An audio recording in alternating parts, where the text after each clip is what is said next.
الحمد لله وكفى وسلام على عباده الذين اصطفى أما بعد فأعوذ بالله من الشيطان الرجيم بسم الله الرحمن الرحيم شهر رمضان الذي أنزل فيه القرآن هدى للناس وبينات من الهدى والفرقان فمن شهد منكم الشهر فليصم وقال تعالى كتب عليكم الصيام كما كتب على الذين من قبلكم لعلكم تتقون صدق الله العظيم.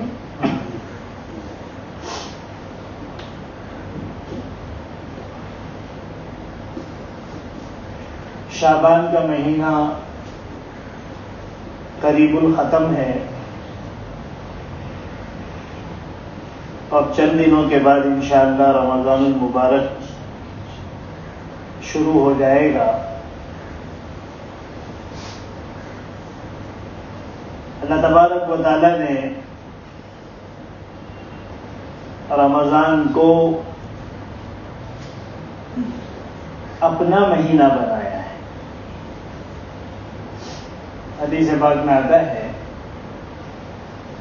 اللہ کے رسول فرماتے ہیں شعبان شہری و رمضان شہر اللہ. شعبان میرا مہینہ ہے اور رمضان اللہ کا مہینہ ہے.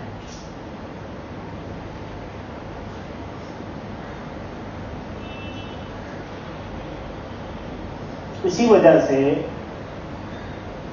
حضور پاک صلی اللہ علیہ وسلم رمضان کی خواہش ظاہر فرمایا کرتے تھے اور اس کا اظہار آپ 2 مہینہ پہلے جب رجب کا چاند دیکھتے تبھی ایک دعا مانگ کر کیا کرتے تھے اللہم بارک لنا فی رجب و شعبان وبلغنا رمضان. اے اللہ تو رجب اور شعبان کے مہینے میں برکت عطا فرما اور ہمیں رمضان تک پہنچا. گویا آپ رمضان تک پہنچنے اور رمضان کو حاصل کرنے کی تمنا فرما رہے ہیں, خواہش کا اظہار فرما رہے ہیں اور اس کو اپنی دعا میں مانگ رہے ہیں. اس سے اندازہ ہوتا ہے کہ رمضان آخر کتنی قیمتی چیز ہے. ہماری ظاہری نگاہیں جو ظاہری چیزوں ہی کی حسن و خوبی میں مست رہتی ہے وہ بھلا رمضان کی حقیقت کو کیا جان سکے. حضور پاک صلی اللہ علیہ وسلم رمضان کی حقیقت جانتے تھے, اس وجہ سے دعا فرمایا کرتے تھے. ویسے تو زندگی کی کثرت مانگنا عام حالات میں اچھا نہیں ہے. موت تو اللہ تبارک و تعالیٰ سے ملنے کا ذریعہ ہے, لیکن اگر کوئی آدمی زندگی اس لیے زیادہ مانگتا ہے تاکہ وہ اللہ تعالیٰ کی زیادہ سے زیادہ عبادت کر سکے تو اس حدیث سے پتہ چلتا ہے جو اللہ کے رسول صلی اللہ علیہ وسلم اپنے لیے زندگی میں اضافے کی دعا کر رہے ہیں. اس حدیث سے پتہ چلتا ہے کہ اس نیت سے زندگی میں اضافے کی دعا کرنا درست ہے بلکہ بہتر ہے. ورنہ اصل تو کیا ہے؟ اصل وہ ہے جو حضور پاک صلی اللہ علیہ وسلم کی دوسری دعا سے پتہ چلتا ہے. آپ علیہ الصلوۃ والسلام کی ایک دعا منقول ہے اللهم احيني ما كانت الحياة خيرا لي وَتَوَفَّنِي إِذَا كَانَتِ الْوَفَاةُ خَيْرًا لِّي. یہ ہے اصل کہ اللہ مجھ کو اس وقت تک زندہ رکھ جب تک زندگی میرے حق میں خیر اور بھلائی ہو، اور مجھے اس وقت وفات دے دے جب میرے حق میں وفات اور موت خیر اور بھلائی ہو. جب میرے زندگی میں زندگی خیر اور بھلائی نہیں ہے تو مجھے اٹھا لے،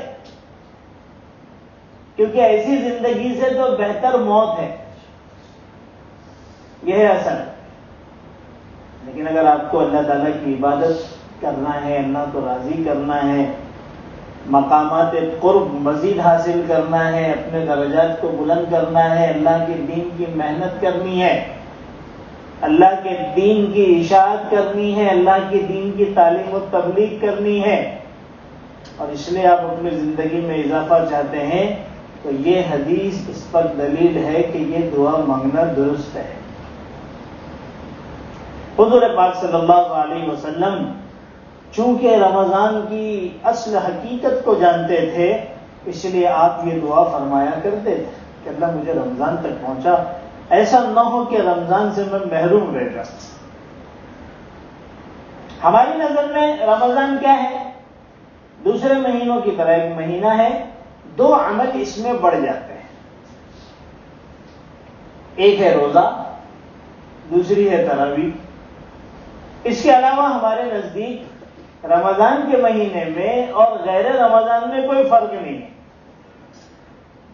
سارے معمولات ہمارے ویسے ہی چلتے ہیں، بلکہ نفسانی خواہشات اور اپنی ضروریات یہ دوسرے مہینوں کے مقابلے میں بڑھ جاتی ہے کہ سونے میں کثرت ہو جاتی ہے، کھانے پینے میں بہت اضافہ ہو جاتا ہے، اور اپنی ضروریات کو پورا کرنے میں پورا مہینہ صرف ہو جاتا ہے. اس لیے کہ ہم نے سمجھا ہی رمضان کو صرف روزہ اور تراویح ہے، تو روزہ بھی رکھ رہے ہیں اور رات میں تراویح بھی ہو رہی ہے. یقیناً روزہ بہت بڑی عبادت ہے، اللہ کا فریضہ ہے، اور تراویح یہ اللہ تعالیٰ کا بہت بڑا اس امت پر انعام ہے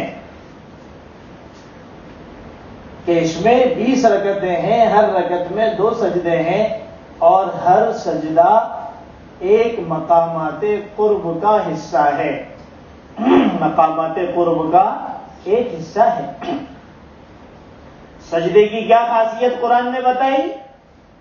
قرآن کہتا ہے وَاسْجُدْ وَاقْتَرِبْ، سجدہ کر اور ہمارے قریب آ جا.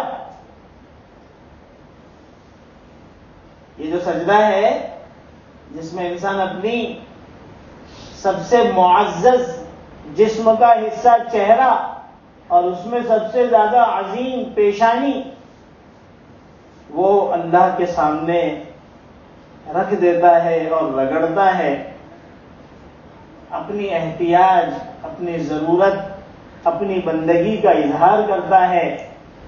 اللہ تبارک و تعالیٰ اس کے بدلے میں اسے ایک مقام قرب سے نوازتے ہیں. تو روزانہ تو ہم سجدے کرتے ہیں، اللہ رمضان میں 40 سجدوں کی مزید ہمیں موقع عنایت فرماتے ہیں کہ ہمیں 40 سجدے مزید کرنے ہوتے ہیں. تو ظاہر سی بات ہے کہ روزانہ 40 مقامات قرب یعنی اللہ تعالیٰ سے نزدیکی کا ہمیں موقع نصیب ہوتا ہے. تو یہ 2 چیز تو ہماری ہو رہی ہے، لیکن کیا رمضان صرف انہی 2 چیزوں کے لیے ہے؟ کیا رمضان کی حقیقت صرف یہی ہے؟ انہی 2 چیزوں کو حاصل کرنے کے لیے حضور پاک صلی اللہ علیہ وسلم دعا فرمایا کرتے تھے کہ اللہ رمضان تک پہنچانا مجھے رمضان سے محروم نہ کرنا.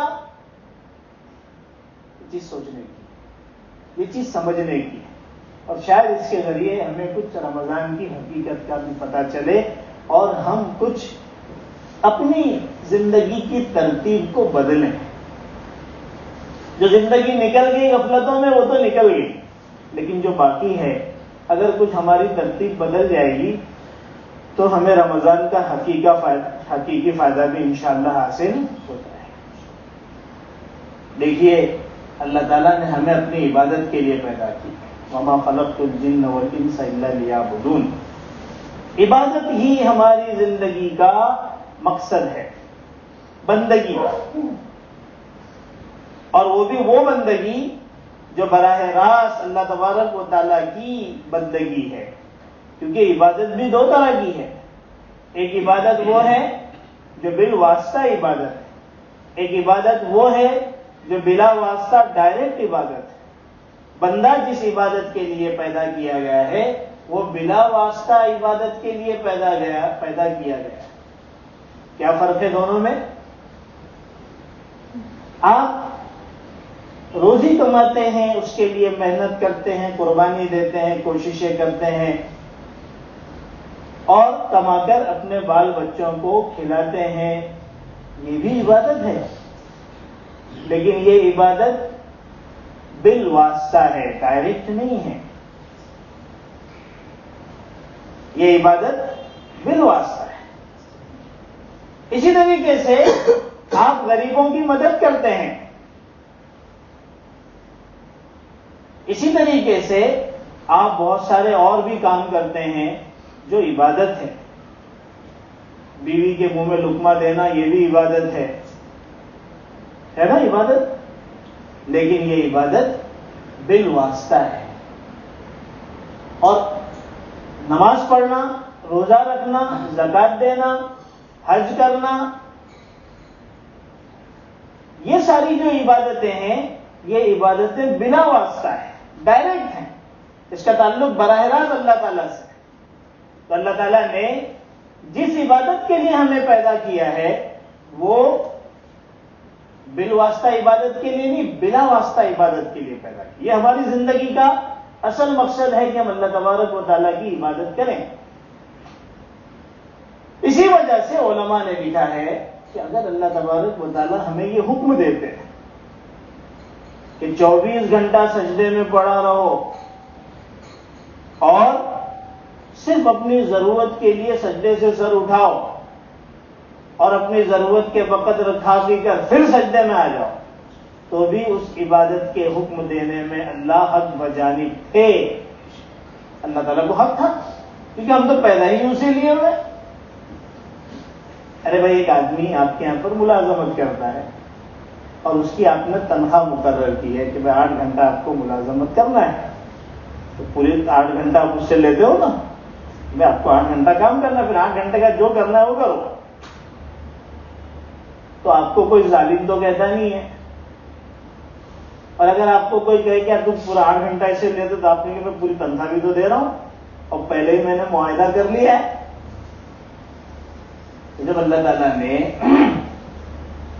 ہمیں پیدا ہی کیا اس لیے ہے تاکہ ہم عبادت کریں، تو اللہ اگر ہمیں کہہ دیتے سجدے میں پڑے رہو، رکوع کرتے رہو اور ہمارا ذکر کرتے رہو، بس اسی کام میں لگے رہو، دنیا کی طرف دیکھو بھی مت، تو آپ بتائیے کہ کیا یہ غلط ہوتا؟ ایسی باتیں غلط نہیں ہوتا۔ ہمارا کام تھا، بندگی کا تقاضا تھا کہ ہم اسی میں لگے رہے، لیکن اللہ تبارک و تعالیٰ نے ایسا کیا نہیں۔ اللہ ہمارے فطرت سے واقف ہیں، ہماری ضروریات سے واقف ہیں، ہماری خواہشات سے واقف ہیں، تو اللہ تبارک و تعالیٰ نے ہمیں کہا ان اللہ اشتری من المؤمنین انفسهم واموالهم بان لهم الجنہ، جنت کے بدلے میں ہم نے تمہاری جان و مال کو خرید لیا۔ اب تم کو ہماری اطاعت کرنی ہے، ہماری عبادتیں کرنی ہے، ساتھ ساتھ میں اپنی ضروریات کے لیے بھی وقت نکالنا ہے۔ کام کاج کرو، محنت کرو، تجارت کرو، ملازمت کرو، زراعت کرو، کھیتی باڑی کرو، باغ بغیچہ دیکھو، گھر بار دیکھو، بال بچوں کو دیکھو، لیکن تمہیں ہماری عبادت کرنی ہے۔ عبادت میں جو ہماری طرف سے فرائض ہے اس میں کوتاہی نہیں کرنی ہے۔ ظاہر سی بات ہے اسی پہ ہماری ترتیب چل رہی ہے۔ اگر آپ نے عبادتوں میں کوتاہی کی اتنی ساری اجازت اور رخصت دینے کے بعد، تو پھر تمہاری پکڑ ہوگی اور سخت پکڑ ہوگی۔ اب جب بندے کو اجازت ملی کہ بھئی وہ دنیا کمائے اور اپنی ضرورت کو پورا کرے، تو بندہ دنیا ہی میں لگ گیا اور دنیا ہی کے تقاضوں کو پورا کرنے میں مشغول ہو گیا، اسی میں مصروف ہو گیا۔ اب صبح سے لے کے شام تک اور شام سے لے کے رات تک اور رات سے لے کے پھر صبح تک بندے کی صرف ایک ہی فکر رہی کہ کس طریقے سے زیادہ سے زیادہ دنیا کما لے، دنیا بنا لے، دولت حاصل کر لے۔ اب یہ اس چکر میں ایسا پھنسا کہ اس کے اوپر مادیت کا غلبہ ہو گیا۔ کیا ہو گیا؟ مادیت کا، دنیا پرستی کا، دولت کا غلبہ ہو گیا۔ اب اس کا صبح شام اسی میں گزرتا رہا، دن ہفتوں میں، ہفتوں مہینوں میں، اور مہینوں سالوں میں بدلتے رہے، اور اسی طریقے سے اس کی زندگی کٹتی رہی، جس کی وجہ سے دنیا غالب آ گئی، اور جس کا لازمی نتیجہ ہے کہ بندہ اللہ سے دور ہو گیا، کیونکہ بیک وقت دونوں چیزیں ایک ساتھ ہو ہی نہیں سکتی۔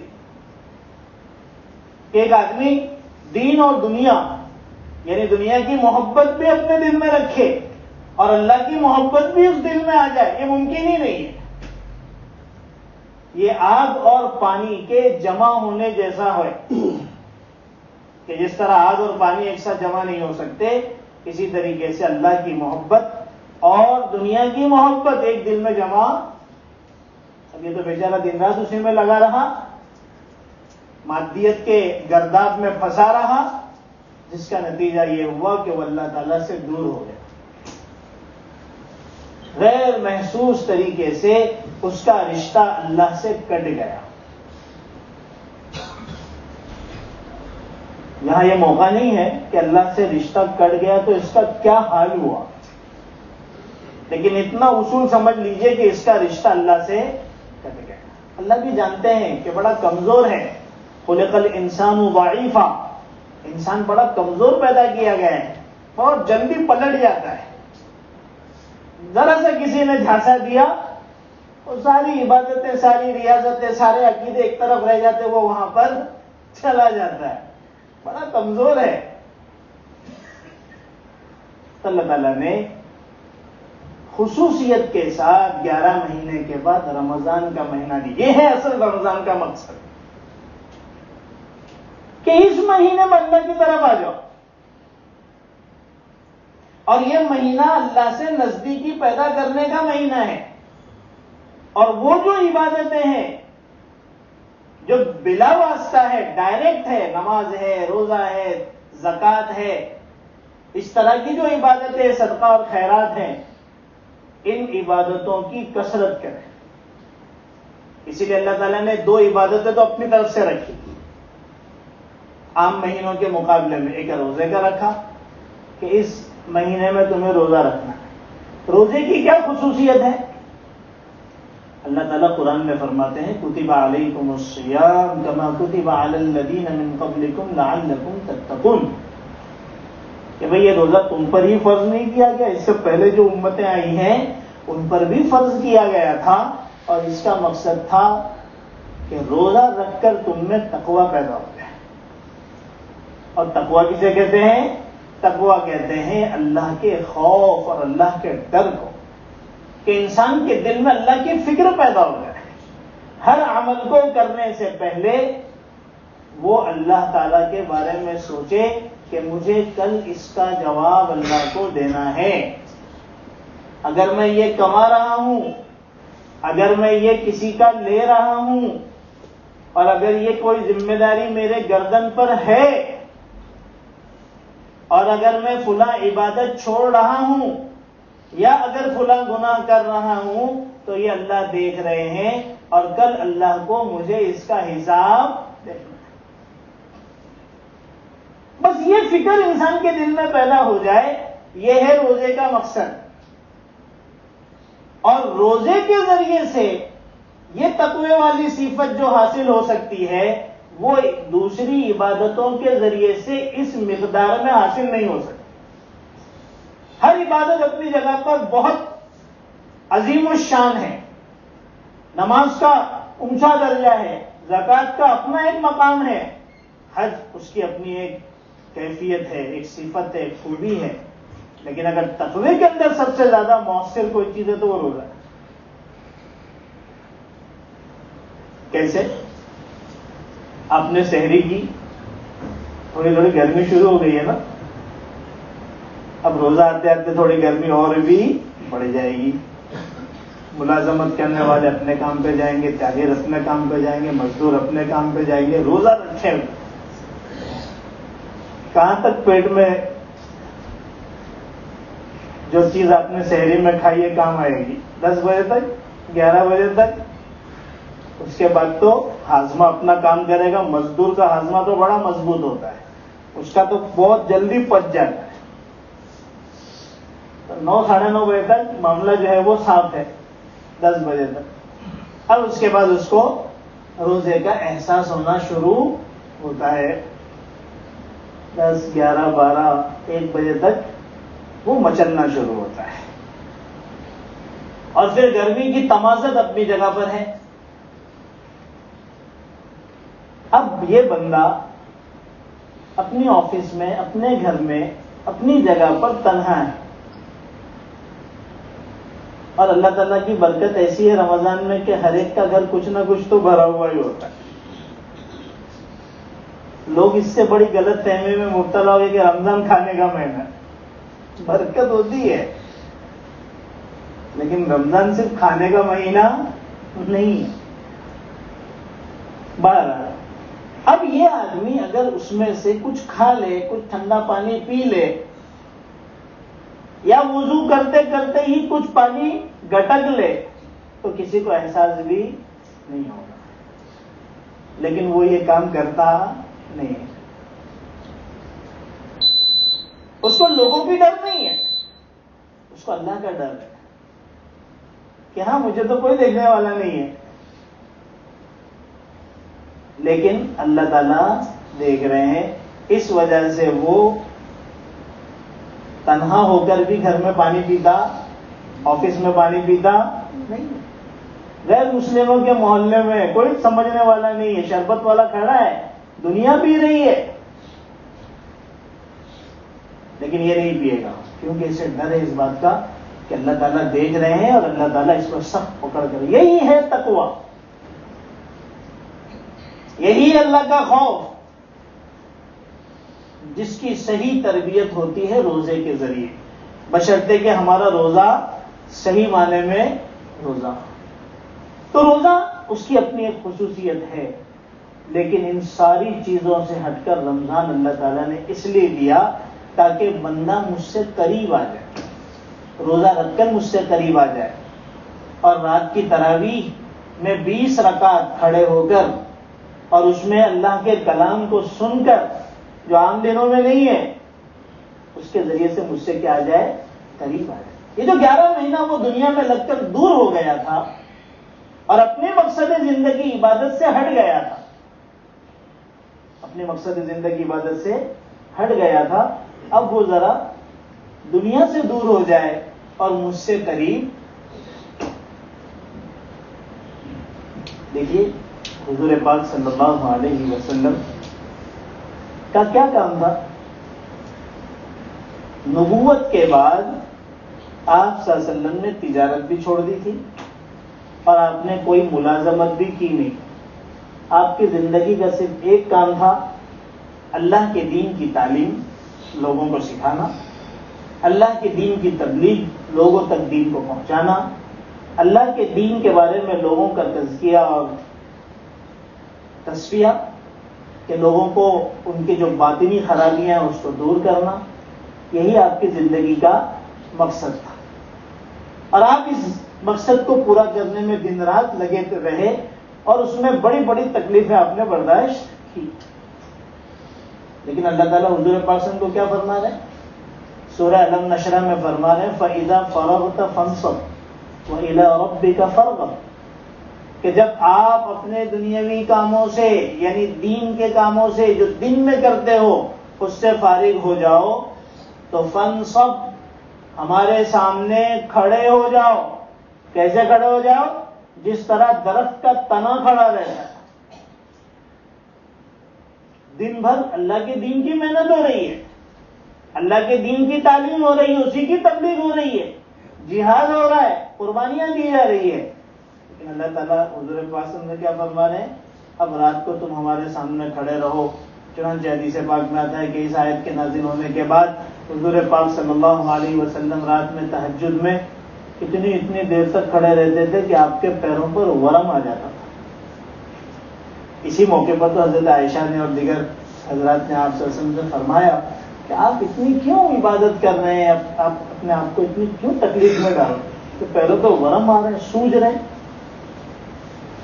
تو اس میں حضور پاک صلی اللہ علیہ وسلم نے فرمایا تھا افلا اکون عبدا شکورا, کہ کیا میں اللہ کا شکر گزار بندہ نہ بنوں کہ اللہ نے میرے کو اتنا اونچا مقام دیا, مقام محمود سے نوازا, سارے نبیوں کا سردار بنایا, تو میری تو خوش نصیبی ہے اور میرا یہ حق اور ذمہ داری ہے کہ اللہ تعالیٰ کی زیادہ سے زیادہ عبادت کرے.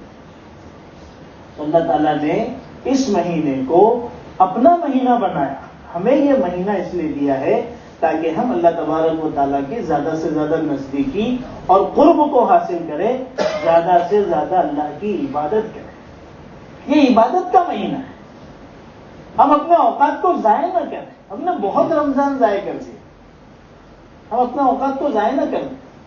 اسی وجہ سے ہمیں چاہیے کہ ہم اپنے رمضان کی ترتیب بنائیں, اس کا نظام الاوقات بنائیں, کہ یہ رمضان بھی کہیں ہماری غفلتوں کی نظر نہ ہو. یہاں کھڑے وہاں کھڑے, یہاں بیٹھے وہاں بیٹھے ہیں, اور اتنے بجے اٹھ رہے ہیں اور اتنے بجے سو رہے ہیں, اور افطاری کی سیاری میں ایسے مشغول ہیں کہ عصر کی نماز مغرب کی نماز کا کوئی ٹھکانہ نہیں. یہ زندگی جو ہے یہ ہماری زندگی نہ رہے. ہماری زندگی کا رمضان المبارک کا ایک نظام الاوقات, اپنے کاموں کو تھوڑا کم کر دے, آگے پیچھے کر دے,